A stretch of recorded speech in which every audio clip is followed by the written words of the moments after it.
We have built routines much earlier this year. We upped the expectations as far as strength and conditioning when they came back. And, we're starting to see the result of a lot of those things. And we're hoping that earlier routines means more consistency. And, we've made these small tweaks and changes that we feel like are going to pay off this year.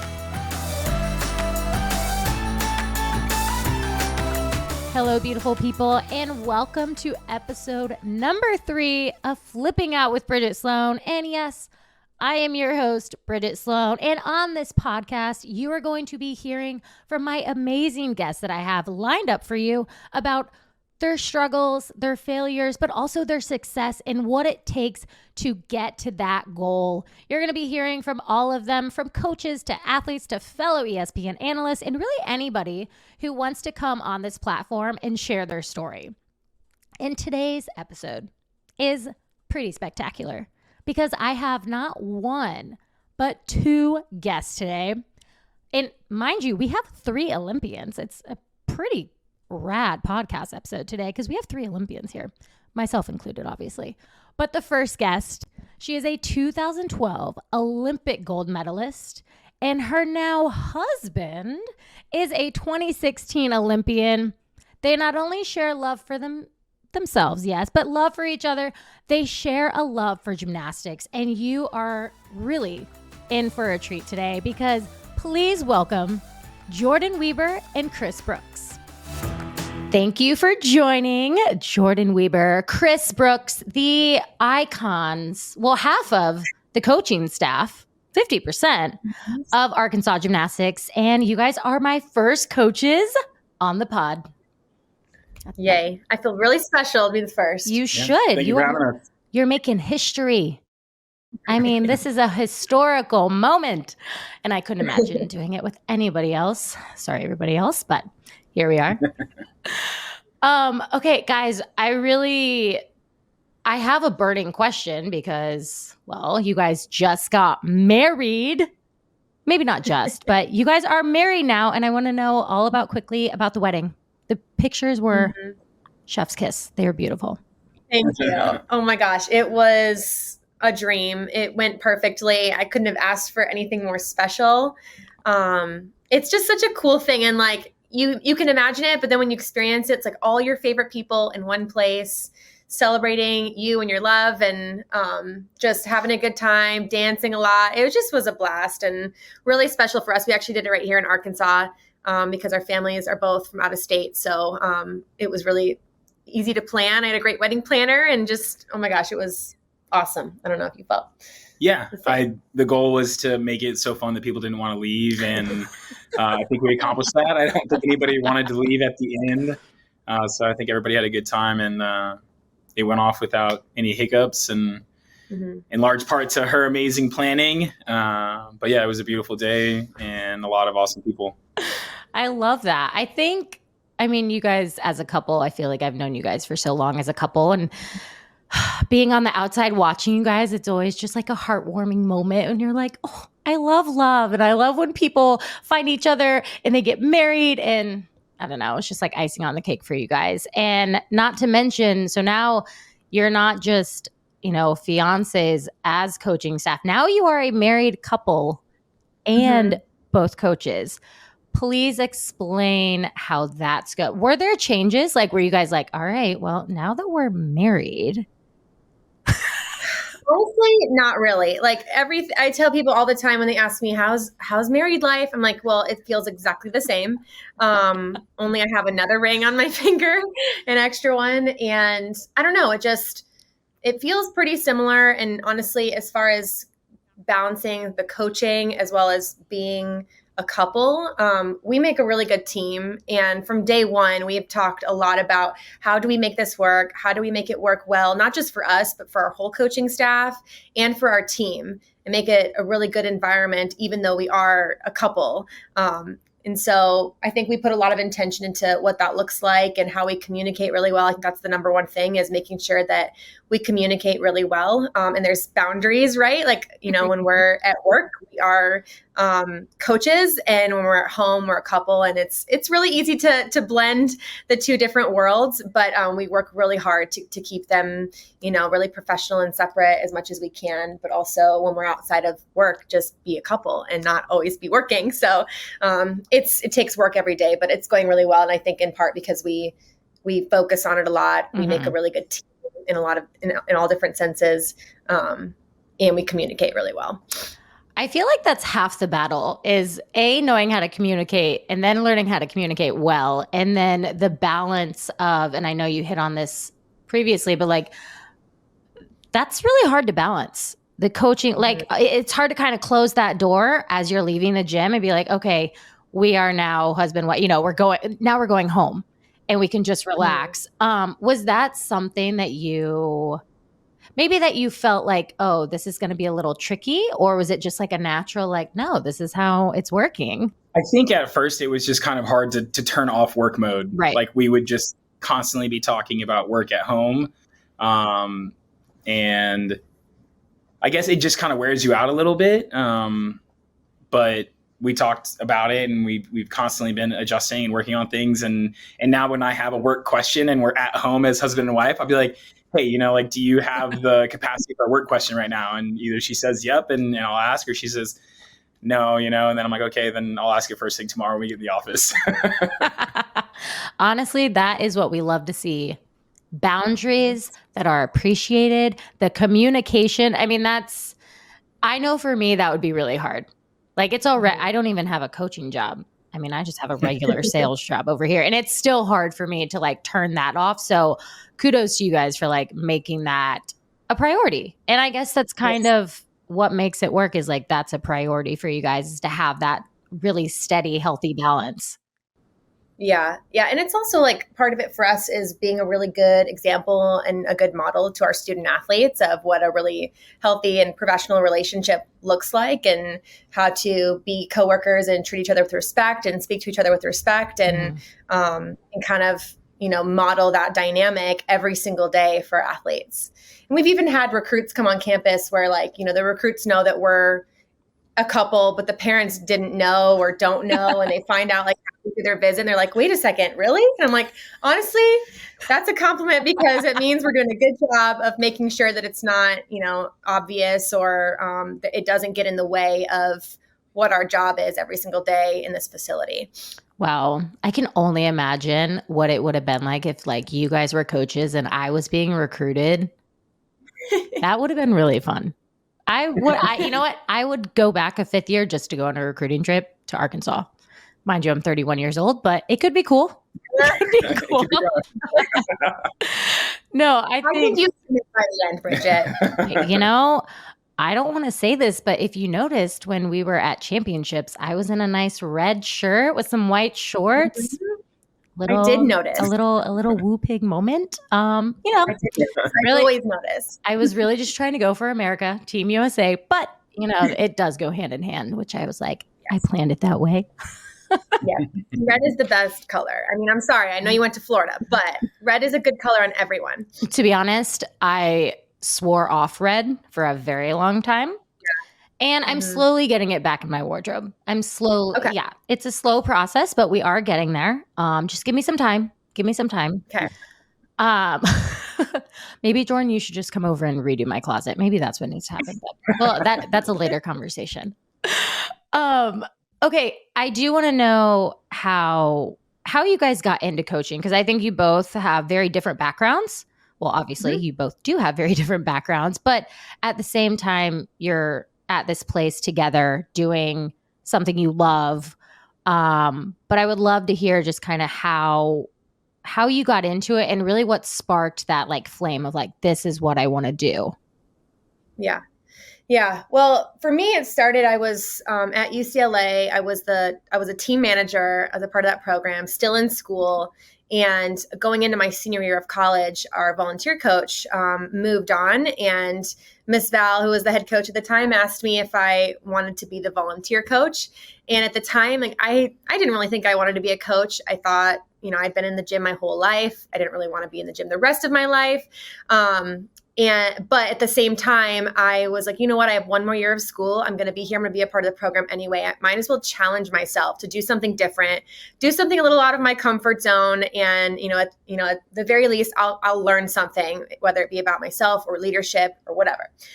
I swear within like a month or so, I was like, you know what? I think I want to be a head coach someday. It just sucked me right in.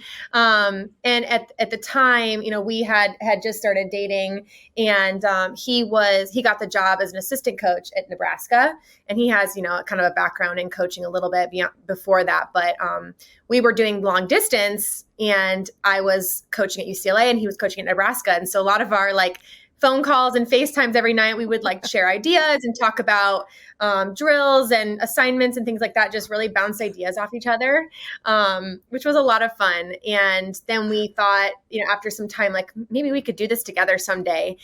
He was really developing a passion for, he's always had a passion for coaching, but, he had just started in the world of women's NCAA gymnastics, which is so different. Yeah. And then, I continued coaching there. He ended up going back to the men's side at Oklahoma for a year, just because, it's, he always has a passion for the men's side, of course. And that was his alma mater. And then I got the job here, and, that was always our plan, was to end up in the same place, whether it be as co-assistants or head coach and assistant. We weren't really sure. It happened a lot earlier than we expected, but I think Chris has a really interesting story behind how he started coaching and why he loves it. So I think you should share that too. Yeah. So I was kind of a gym rat. I was in the gym all the time, even from when I was super, super young. When my brother got his license and drove, he would drive me to gym, but I didn't practice until the later group. So I would hang around and watch the older guys for a couple hours before I started. And then I would do my practice. And then my head coach and my dad started their own program. And once I turned like 15 and could start working, I started working. I was the birthday host. I was the janitor. I was the substitute for anything they needed. So that's how I kind of started. And then I went off to college, and I really had a life-changing experience from one of my coaches, one of the assistant coaches there. The head coach was absolutely phenomenal, but like the assistant coach ended up being my personal coach. On the men's side, they do groups. And so he was my coach, and just was absolutely incredible. Helped me develop my confidence as a young man, helped me develop my confidence as an athlete, saw potential in me that I didn't necessarily always see in myself. And he really believed in me, and he pushed me, and he lifted me up. And that experience like made me want to coach NCAA gymnastics. I always knew I wanted to be in the gym. I wanted to coach, maybe own a gym or something. And that experience with him was life-changing and made me desire the opportunity to be that for somebody in these like really transformative years from 18 to 22, 23 years old. There's just so much that happens, and there's so many highs, there's so many lows, and to have somebody like him guiding me through it was really, really special. And so I really desired that opportunity to help guide athletes of that age and be a motivational factor for them, believe in them, lift them up, see potential in them that they may not see in themselves, and try to help them bring that potential, to the forefront of their gymnastics, and guide them through that. So that's why I really wanted to start coaching. And I think the original dream was, men's NCAA gymnastics, and just, it breaks my heart, but it's tough out there for men's NCAA gymnastics. And then with our relationship, between all of those things, we thought the best move for our life, and career and everything was to move over to the women's side. And you still get the same stuff. I mean, you still get to work with incredible athletes that work hard and need guidance, and sometimes need a little confidence boost here and there. And so the switch has been great, and being able to work with, my life partner has been absolutely incredible, and spending all day and every day with her is awesome. I think some people are afraid of that. So I think, the communication that we have, I actually think the long distance in the beginning of the relationship was really helpful, because all we had was communication. We talked through a lot of things. We talked about life. We talked, about everything you can possibly talk about. And it gave us an incredible baseline of good communication skills. And that's been really helpful for us. Mm-hmm.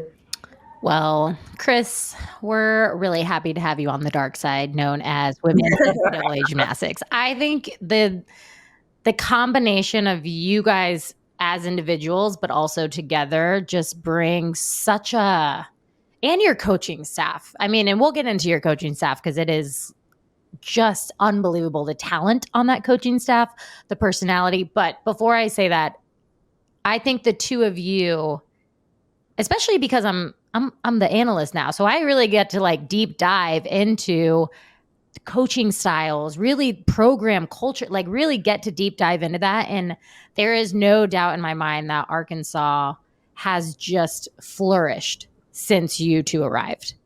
And I think that's a testimony to you both. I think it's it's a group effort, no doubt, but you two alone you bring excitement back. And I think in NCAA gymnastics, especially right now, there's some dim light going on and you're trying to brighten it up. You're trying to bring as much happiness and joy into the gym. And I feel like you two in your program alone just does an amazing job of accepting, but also pushing athletes to be better and pushing them to improve every single day. And that's not something that I think every athlete wants that, but not every athlete gets that, if that makes sense. So yeah, you guys are just really great at your job. So good job. If you guys need me to speak up for a pay raise, let me know. I'll give you a wild recommendation. I will definitely write you any letter you need. But I mean, it's just insane to me, especially being on this side now and being an athlete at one time, just the differences and just the excitement that you guys bring. And I mean, Arkansas gymnastics, I mean, y'all are coming. Don't sleep on them. Don't sleep on Arkansas gymnastics. And that leads me to my next question for Jordyn, because this is something that I don't know if people know how hard it is to do. But you, in my opinion, you took over a program, but you built what Arkansas gymnastics is right now. I mean, that is very much so your doing. How did you know that you were going to be doing that when you first took over? Or was it more like, okay, I'm going to take over and I'm going to build on what's already here? Or was it like, I'm going to make some changes?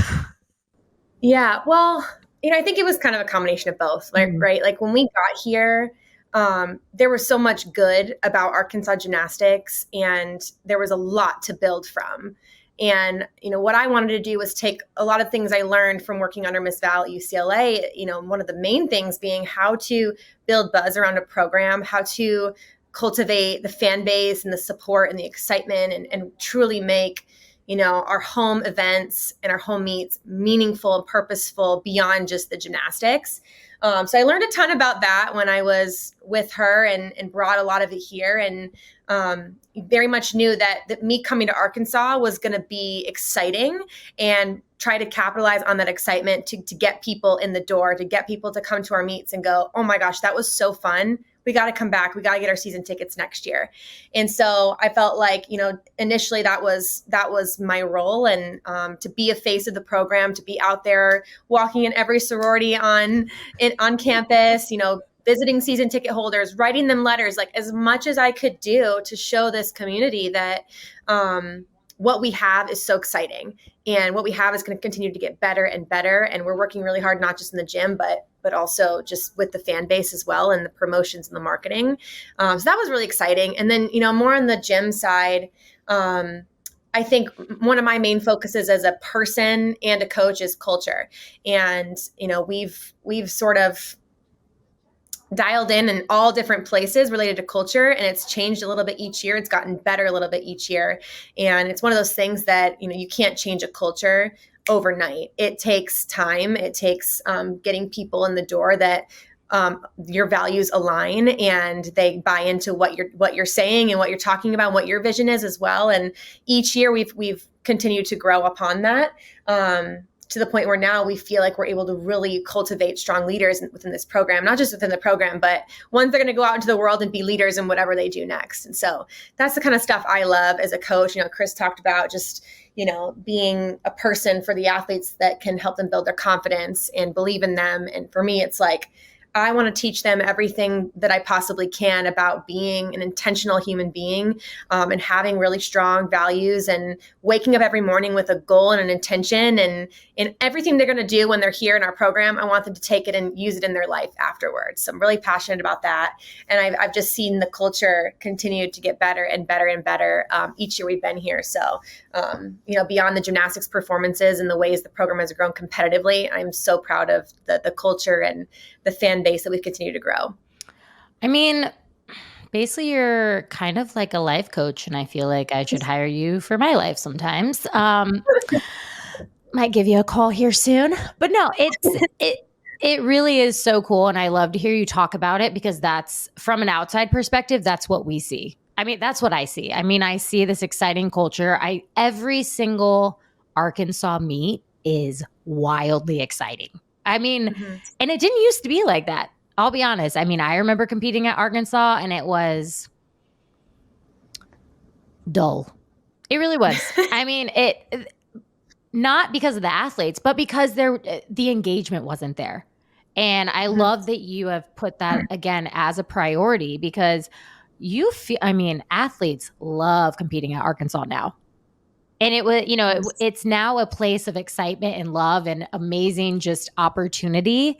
And again, hearing you say that, I'm like, yeah, you're really doing that. Like, I hope you guys know that what you think you're doing, you're actually doing from the outside looking in. It's like, yeah, crush it, kill it every single weekend. It's like, I feel like Arkansas and I feel like every single year, I mean, you guys are elevating every year. And it's one thing for coaches to say it, and it's a whole nother thing for a team to buy into that process. Yeah. So I'm going to ask a very serious question, and I want you to think deeply about it. Okay. But I do want to know, like, what is your why? As coaches, as people, what is your why? I feel like I touched on it a little bit just previously with my experience with coaches that made a huge impact on my life, not only as an athlete, but just as a human. And I think like that's my why. Like, I love gymnastics. The sport of gymnastics is so crazy, so cool to me. It's not that I'm knocking football or anything, but you get 4 downs to go 10 yards, right? Like, gymnastics it's like 4th and 10 every single down.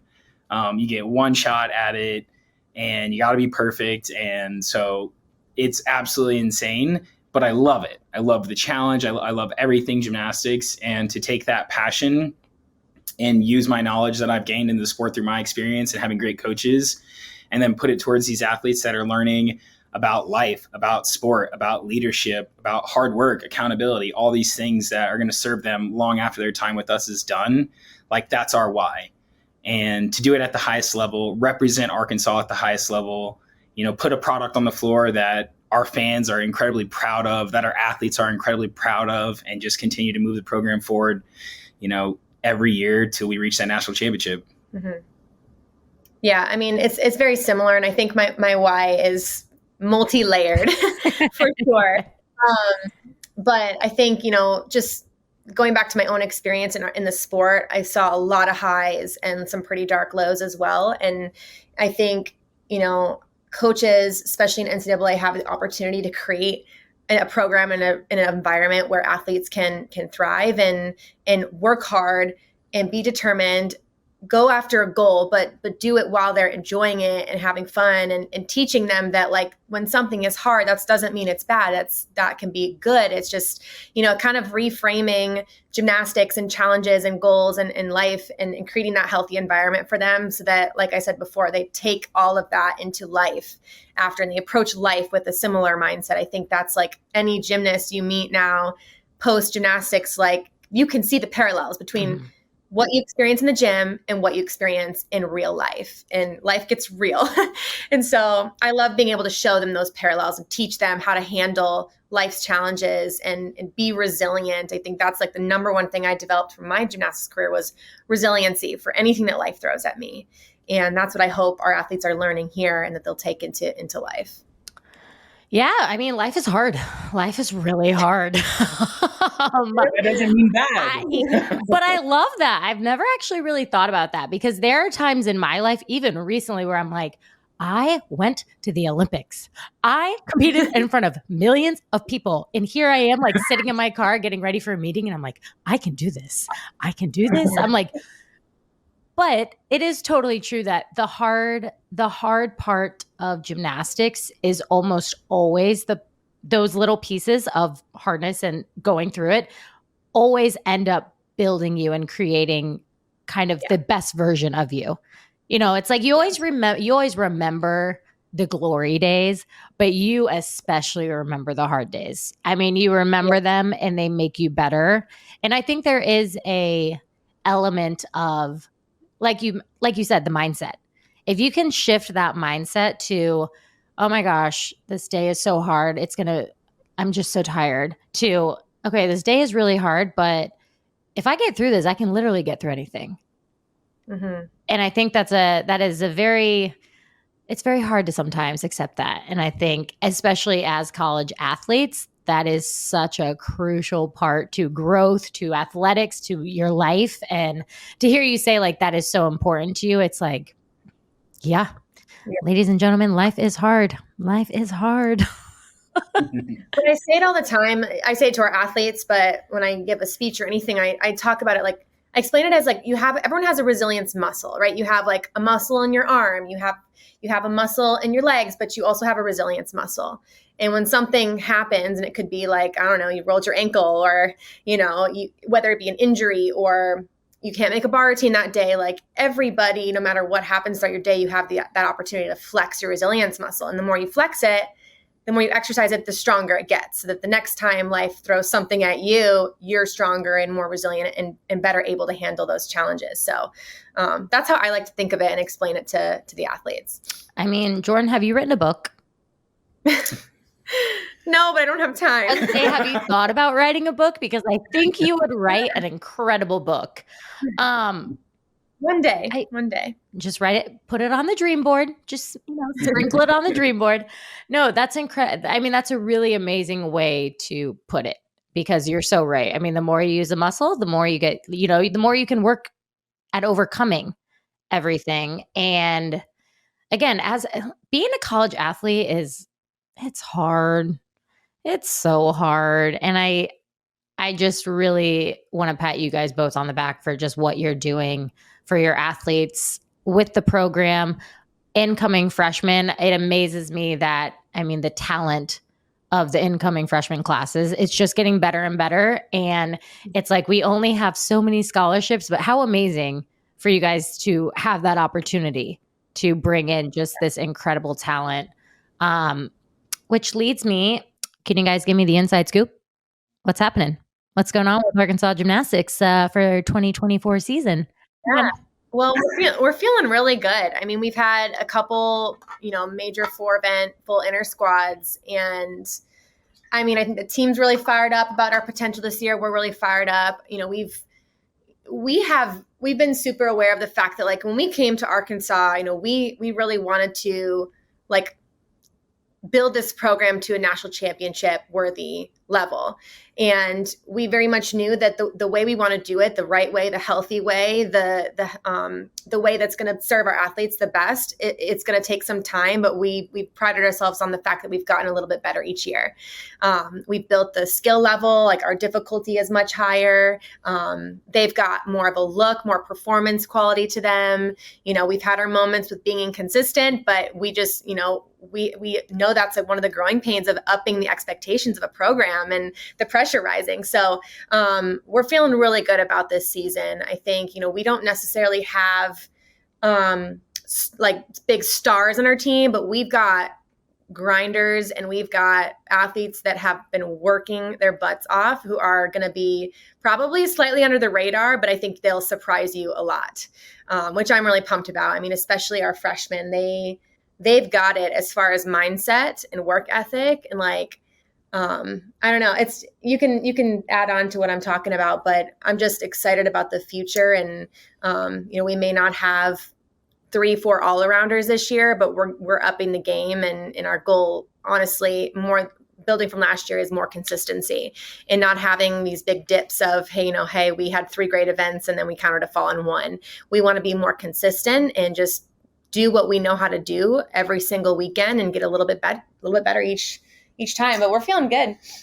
Yeah, I think to add to her point, like, losing Nora last year, like that was just, it's really hard to replace an athlete like Nora, who is so confident and so consistent and has the potential of scoring a 9.95 anytime she raises her hand, right? And, my outlook leading into the season and over the summer and volunteer practices and all that stuff was, we might not be able to replace that 9.9, but we can take a handful of 9.85s and get them to 9.9s.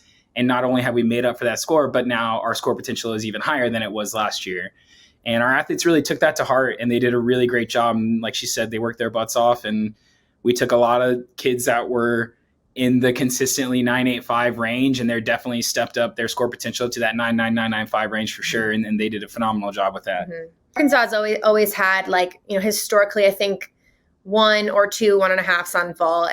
We had the most ever with 2 in our lineup last year. And this year we've got potential to have 4 or 5 in our lineup with some of the incoming freshmen who are pushing, like 2 of them put them on the competition surface today at practice. So, we may not see them right away, but you're going to see them eventually. So things like that, we're just feeling really excited about what we're capable of this year.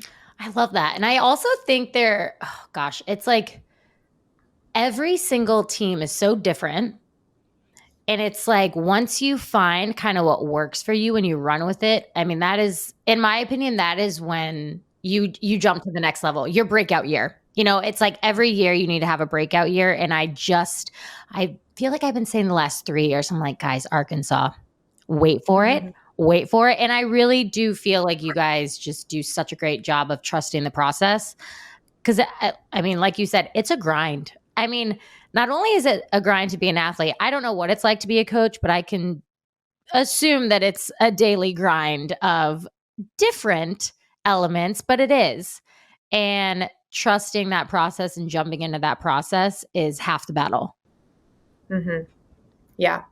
Yeah, I would agree with that. We're very high achieving people and really? Obviously that's so weird.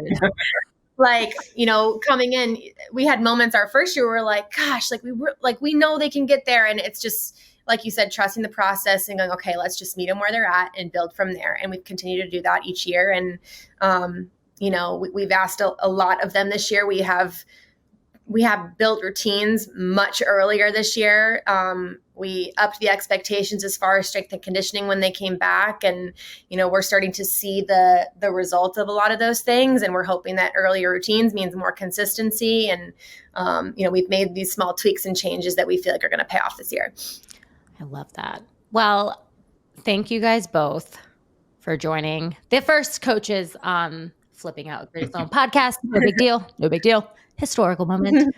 No, thank you guys so much. I mean, you guys are so open about the culture of your program. And I think for any listener that is looking at college gymnastics, I think it's so important to hear just a true and honest coach's perspective of, hey, what you see is what you get. There's no hidden doors. There's no, do you like it? Because you're probably going to love it. But I think that's so important for athletes to know exactly what they're getting before even getting there. Especially in this day and age where, again, I've said it multiple times already, but it's hard being a college athlete. It's a full-time job. And I just think you guys do an incredible job of managing your athletes, not just as athletes, but as people. And I just think you guys are great. So thanks, Bridget. I think you're great too. That's the tea. But no, this was great. I appreciate everything. Good luck with season. I know you guys are going to kill it. I can't wait to commentate. I won't be in red though. You know me. Can't wear red to Arkansas. That's can't do that. But I am so excited for you guys in this coming season. And I'm ready to see you guys just rock it. Thank you. We're excited. Thanks for having us on your podcast. Yeah, thank you. Anytime, guys. We'll run it back. We'll run it back here in a couple weeks. Well, that wraps up episode number 3 of Flipping Out with Bridget Sloan. I hope you know the passion that Jordyn and Chris have for their athletes, for their program. I think that they are going to do incredible this year. You heard it here first. Arkansas is going higher and better than they've ever gone before in that program. They are going to make history this year. I just know it. But make sure to tune in every Wednesday wherever you listen to podcasts, because Flipping Out with Bridget Sloan, we have an electric guest list for you. So make sure to tune in wherever you listen to podcasts. I hope you all have a wonderful rest of your day. And don't forget to make good life choices. Bye, guys.